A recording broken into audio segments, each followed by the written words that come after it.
What's up, my viewers? How you guys doing today? It's Nasdera here again. So today I'll be talking about oral sex. Oral sex is the stimulation of your partner genital area using your tongue. Most times couples use it to warm up or to be in the mood.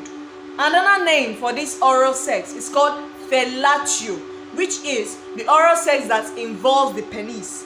And secondly, we have cunnilingus, the oral sex that involves the vagina, the clitoris, the vulva. And for those of you that used to lick the anus, it's called anilingus. We've probably heard different names about this oral sex. Most people call it blowjob, head, 69, rimming, going down, and so on. This is the safest.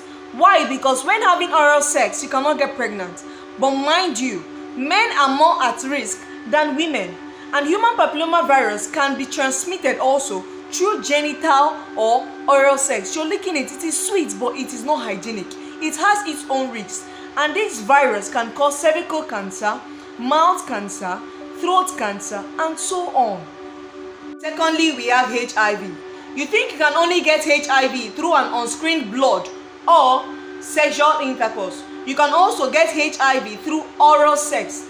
At that process, when you have sore in your mouth, sore in your vaginal area and in your penis area, you have a bleeding gum.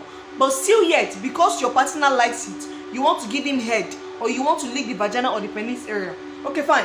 At that process, when you have sore in your mouth, there is an exchange of blood. If your partner has a cut, when there is sore in the penis, like I said, and the vagina, and you have a bleeding gum, you're soaking it because you're ignorant, you're not careful enough. So while soaking it, there is an exchange of blood. At that process, there is a high risk of you getting HIV. Best ways to reduce the risk of oral sex is abstinence. It is not hygienic, but if you can't do without it, you can use a condom.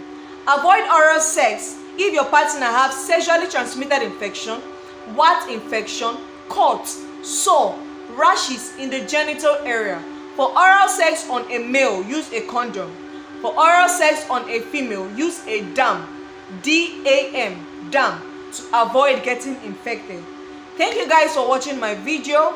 Don't forget to like, comment, subscribe, share to your friends. God bless you.